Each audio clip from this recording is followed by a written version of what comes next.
Tim Satreskrim Polresta Banyuwangi, Jawa Timur berhasil meringkus 8 pelaku pengeroyokan di depan pendopo Banyuwangi. Mirisnya, 2 dari 8 pelaku ini ternyata masih berstatus pelajar dan masih di bawah umur. Motifnya karena salah sasaran.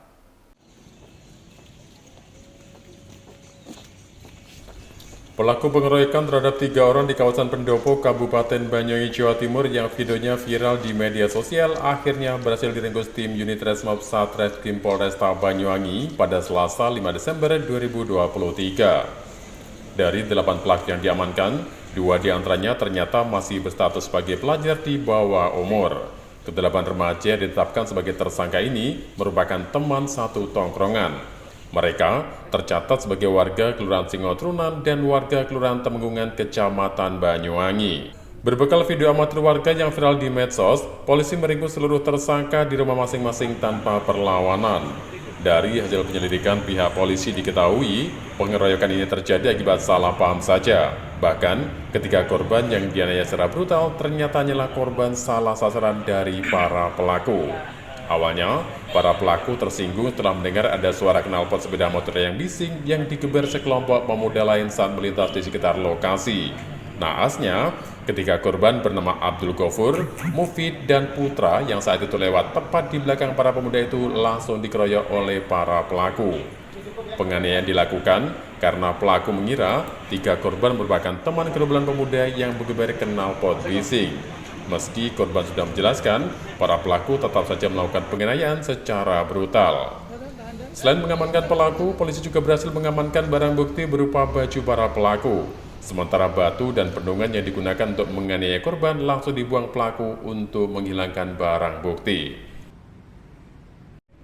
Yang pada saat itu kebetulan lewat di areal Taman Sri Tanjung, di mana sebelumnya persis sekelompok pemuda yang memukuli ini sempat ada salah paham dengan rombongan sepeda motor sebelumnya yang melakukan belayar-belayar. Setelah rombongan motor itu lewat, 3 korban ini lewat, sehingga dikiranya adalah bagian dari kelompok itu, sehingga spontan langsung dilakukan kekerasan tadi. 3 orang korban ini mengalami luka pada beberapa bagian tubuh, diantaranya ada pada memar pada kelopak mata kanan dan kiri, luka lecet, ada juga benjol pada kepala, dan kemudian lecet pada dada kanan. Kemudian dari 8 pelaku ini, 2 orang diantaranya adalah anak di bawah umur, kemudian 6 orangnya dewasa. Sudah kita faktakan peran masing-masing. Kemudian dalam konteks modus operandi, mereka melakukan pemukulan ini secara spontan langsung karena mengira 3 korban ini adalah kelompok yang melakukan belayar-belayar tadi.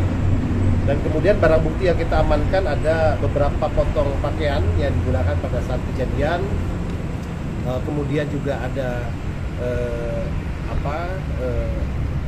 jaket, celana, kaos, seluruhnya adalah barang bukti berupa pakaian yang digunakan pada saat kejadian. Para pelaku ini kita jerat dengan dugaan tindak pidana kekerasan secara bersama-sama terhadap orang, pasal 170 ayat 1 ayat 2 ke 1 KUHP dengan ancaman pidana maksimal 7 tahun penjara. Artinya salah sasaran ini, Dan? Seperti itu, kesalahpahaman. Namun itu versi korban, sementara versi para pelaku karena mereka juga merasa ditantang. Ada dugaan pengaruh miras kan dari pelaku? Sementara ada juga ya, ada informasi seperti itu ya. Salah paham berujung tindakan melanggar hukum ini bukan hanya didasari motif salah paham saja, karena diketahui para pelaku yang ditangkap ternyata diindikasi mabuk karena terpengaruh minuman keras. Atas perbuatannya, ketika korban menderita luka-luka di beberapa bagian tubuhnya. Selanjutnya, polisi menjerat para pelaku dengan pasal 170 KUHP tentang pengeroyokan dengan ancaman hukuman 7 tahun penjara.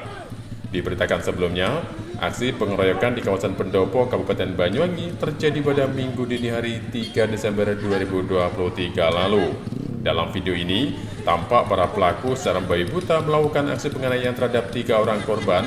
1 orang berhasil kabur, sementara 2 orang lainnya tak bisa menyelamatkan diri. Dari Banyuwangi, Jawa Timur, Tim Liputan Nasional TV melaporkan.